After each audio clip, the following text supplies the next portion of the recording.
চল মা, বাড়ি চ, গিয়ে মুখে কিছু তোল অন্তত। তুই ফোন করেছিলি, তারপর থেকেই তোর মা যে কান্নাকাটি শুরু করেছে, কিছুতেই থামছে না। এতদিন আমি কিচ্ছু বলিনি স্যার, আমি চুপ করেছিলাম, চেষ্টা করেছি মানিয়ে নেওয়ার, সবার সঙ্গে মিলেমিশে একসঙ্গে থাকার চেষ্টা করেছি। সব কথা তো বাড়িতে বলতেও পারি না। বিয়ের পর কি কথায় কথায় বাবা মাকে ফোন করা যায় বলুন? কিন্তু কি করবো, আজকে তোমার দেওয়ালে পিঠ ঠেকে গেছে। আজকে আমার স্বামী আমাকে ঘাট ধাক্কা দিয়ে বাড়ি থেকে বের করে দিয়েছে। কোথায় যাব বলুন স্যার? আমার বাবা মা ছাড়া আমি আর কোথায় যাব? আমাকে তো বাড়ি ফিরতে হবে, আর তো আমার যাওয়ার জায়গা নেই। হ্যাঁ, সে তো ঠিকই করেছেন। দেখুন, আমি আপনাকে একটা ফর্ম দেব, আপনি সেই ফর্মটা ফিল আপ করবেন। কিন্তু তার আগে আমাকে একটা কথা পরিষ্কার করে বলুন তো, ঠিক কি নিয়ে অশান্তিটা হয়েছিল? মানে ওই যে ওনারা আপনার গায়ে হাত দিলেন, সেটা কেন? আপনার শাশুড়ি, তিনিও কি আপনার গায়ে হাত দিয়েছেন? হ্যাঁ স্যার, শাশুড়ি তো দিয়েছে গায়ে হাত। আমার স্বামী আমার দিকে তেড়ে তেড়ে এসেছে ঠিকই, কিন্তু ওকে উস্কেছে তো আমার শাশুড়ি। শাশুড়ি তো আমার গায়ে হাতটা দিয়েছে স্যার। তাই নাকি? তবে আর বলছি কি স্যার, সব দোষ আমার শাশুড়ির। আপনি বলুন, আমি যদি উল্টে ওনার গায়ে হাত তুলতাম, তাহলে উনি পারতেন আমার সাথে? পারতেন না। ওনার গায়ে জোর আছে, ওনার তো বয়স হয়েছে। আমি একটা অল্প বয়সী মেয়ে, আমি যদি প্রতিবাদ করে উল্টে ওনার গায়ে হাত তুলতাম, কিন্তু আমি তা করিনি স্যার। চুপ করে পড়ে পড়ে মার খেয়েছি জানেন, কিচ্ছু মুখে আমি কথা বলিনি। কেন খেয়েছি বলুন তো? আমার বাড়ির শিক্ষা। আমি তো এই শিক্ষায় বড় হইনি। বড়দের অপমান করাটা তো আমার শিক্ষা নয়, আমাকে বাড়িতে সেভাবে বড়ই করেনি। আমি সবসময় চাই মেয়েরা অন্যায়ের প্রতিবাদ করুক। তাই আমার মনে হয়েছে যে আমি কেন সহ্য করব, এই অন্যায়ের আমিও প্রতিবাদ করব। আমি চুপ করে থাকবো না স্যার, তাই বাধ্য হয়ে এখানে এসেছি। বেশ করেছেন, বেশ করেছেন। এটাই তো ব্রত মেয়েদের। এটাই তো অনেক মেয়েরা ভুল করে, যে তারা নিজেদের জন্য নিজেরা ফাইট করতে পারে না, অন্যদের সুযোগ করে দেয়। কিন্তু আপনি যে প্রতিবাদ করেছেন, থানায় এসেছেন, একদম ঠিক কাজ করেছেন, খুব ভালো কাজ করেছেন। দেখুন, আপনার শাশুড়ি যদি আপনার ওপর এই রকম অত্যাচারগুলো করে থাকে, তাহলে তার বিরুদ্ধে যা যা লিগ্যাল অ্যাকশন নেওয়ার সেটা আমরা নেব। স্যার, সব অত্যাচার কি চোখে দেখা যায় বলুন? যায় না তো। আমায় খেতে দেয় না জানেন, আমি দিনের পর দিন না খেয়ে থাকি। হ্যাঁ স্যার, আমার শাশুড়ি শুধু নিজের ছেলে মেয়েদের নিয়ে চিন্তা করে। সে করুক, তা তো করাই উচিত একজন মায়ের। কিন্তু আমিও তো ওনার ছেলে মেয়েরই বয়সী বলুন। এইটুকু, আমি যদি একটা মিথ্যে কথা বলি, এইটুকু ভাত রাখে আমার জন্য জানেন, একটু মাছ, কিচ্ছু রাখে না। দেখুন আমার শরীরের কি অবস্থা, কত রোগা হয়ে গেছি আমি। বিয়ের আগে আমি এমন ছিলাম না, না খেয়ে খেয়ে। আমি তো ফাইটও করতে পারছি না, আমার তো গায়ে জোরই নেই।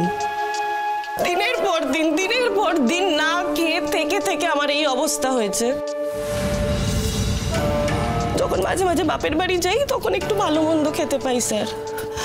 আর আমরা যখন ওই আলাদা থাকছিলাম, তখন আমার মা রান্না বান্না করে পাঠাতো, তখন একটু খেতে পেতাম। এছাড়া আমাকে খেতেও দেয় না স্যার। তাহলে আপনারা আবার বাড়ি ফিরে এলেন কেন? ওই যে শাশুড়ির জন্য এমন ব্রেন ওয়াশ করলো যে যেই গেল ছেলেকে ডাকতে, উনি ছেলে সঙ্গে সঙ্গে ওনার সাথে বাড়ি চলে এলো। কি করব বলুন স্যার, আমরা তো আলাদাই হয়ে গেছিলাম। কিন্তু আমার স্বামী যদি বাড়ি ফিরে যায়, আমি তো আর একা থাকতে পারি না বলুন। দুজনের পথ তো আলাদা হতে পারে না। আমার স্বামী যেখানে থাকবে, আমাকেও তো সেখানে থাকতে হবে না। দেখুন স্যার, আমি তো বলতেই পারতাম বলুন আমি বাপের বাড়িতে থাকবো, কিন্তু সেটা আমি চাইনি স্যার। আমি ওদের সবার সঙ্গে মিলেমিশে থাকতে চেয়েছি, আমি মিলেমিশে সংসার করতে চেয়েছি। বুঝতে পারছি। দেখুন, আপনাকে একটা কথা বলি, আপনি তো পাড়ার থানাতে আছেন, আর আমরা এই পাড়ারই লোক। আর এই মেয়েটি আমাদের পাড়ারই মেয়ে, এখান থেকেও বড় হয়ে গেছে। তো দেখুন যদি কিছু করতে পারেন। না না, পাড়া অপাড়ার ব্যাপার তো এটা নয়। উনি যদি অন্য পাড়ারও হতেন, তাহলেও আমার যা ব্যবস্থা নেওয়ার আমি সেটাই নিতাম। দেখুন, ওনাকে যখন এই রকম একটা অত্যাচার সহ্য করতে হচ্ছে, তখন ওনার শাশুড়ির বিরুদ্ধে যা যা লিগ্যাল অ্যাকশন নেওয়ার সেটা আমরা নেব। আপনারা নিশ্চিন্ত থাকুন। ও স্যার, বলছি যে ও শাশুড়ি মাকে হাজতবাস করানো যায় না? হ্যাঁ, কয়েকটা দিন হাজতে থাকলে উনি বুঝতে পারবেন কত ধানে কত চাল। আমার উপর অত্যাচার করে। স্যার, আপনি কিছু একটা ব্যবস্থা করুন, আমার শাশুড়িকে আপনি হাজতবাস করান স্যার। এই অন্যায়ের আমি বিচার চাই, ব্যাস। দেখুন, করার প্রভিশন সবই আছে, কিন্তু আমরা এসব ক্ষেত্রে এখন সাধারণত চট করে অ্যারেস্ট করি না। তবে উনি যেভাবে মানে এতবার উনি যখন আপনার লাইফটাকে এইভাবে ড্যামেজ করে যাচ্ছেন, তখন আমরাও নিশ্চয়ই ওনাকে ছেড়ে কথা বলবো না। আমরা দেখছি কি করা যায়। আমরা কালই ও বাড়িতে যাব।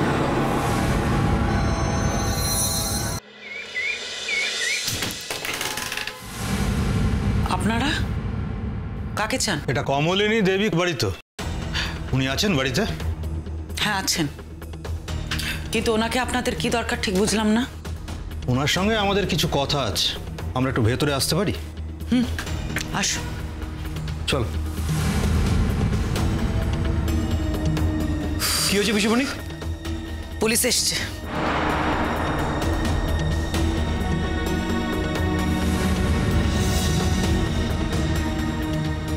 পুলিশ এসেছে মানে? আবার থানা পুলিশ কেন? এই কি করেছে? কি করেছে? ওই মেয়ে নিশ্চয়ই কিছু করেছে। কমলিনী দেবী কোথায়? আমি। বলুন কি ব্যাপার? আপনার এগেনস্টে বধূ নির্যাতনের অভিযোগ রয়েছে।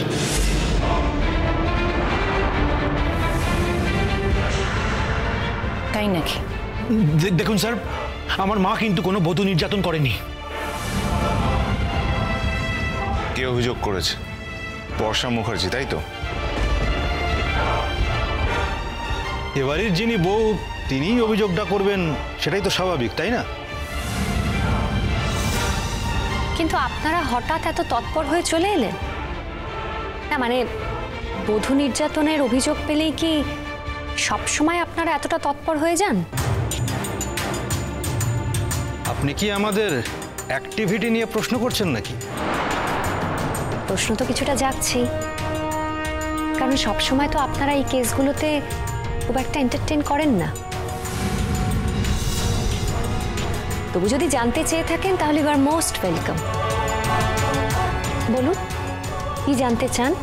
আপনার কাছে তো জানতে চাই না। কি ব্যাপার? কি হয়েছে মা? এই দেখো, দেখছো এ কথায় আছে না, বাঘে ঝুলে একবারে 18 গা, আর পুলিশে ঝুলে কটা গা কে জানে বাবা। দেখছো বাড়িতে পুলিশ এসেছে। আমি কাল তক্ষুনি বলেছিলাম এভাবে ওকে বাড়ি থেকে বার করে দিও না। আপনি এরকম করে কথা বলছেন কেন মা? আমি কি বর্ষাকে বাড়ি থেকে বের করে দিয়েছি নাকি? তুমি তো ওকে আটকাতে পারতে। আন্তাবরি কথাগুলো বলিস না তো, ভালো লাগে না। যেখানে যে কথাটা বলার দরকার নেই সেখানে সে কথাটা বলিস। একদম চুপ কর, তোর এখানে কোনো কথা বলার দরকার নেই। বৌমার সঙ্গে কথা বলতে এসেছে, বৌমাই কথা বলবে। ওয়েল, এক্স্যাক্টলি কি হয়েছে বলুন তো? দেখুন, অনেক কিছুই তো হচ্ছে কয়েকদিন ধরে। আমার মনে হয় আমার ছেলের বলাটাই বেটার হবে, কিংবা বাড়িতে আরো যারা আছেন তারা বললে ঠিক হবে। আমি তো নিজেকে ডিফেন্ড করবই। আমি কি আর বলবো যে আমি বধূ নির্যাতন করেছি?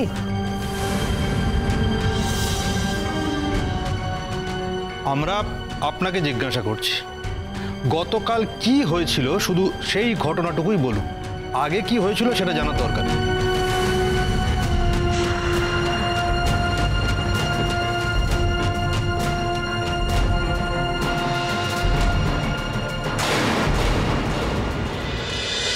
চিরসখা হে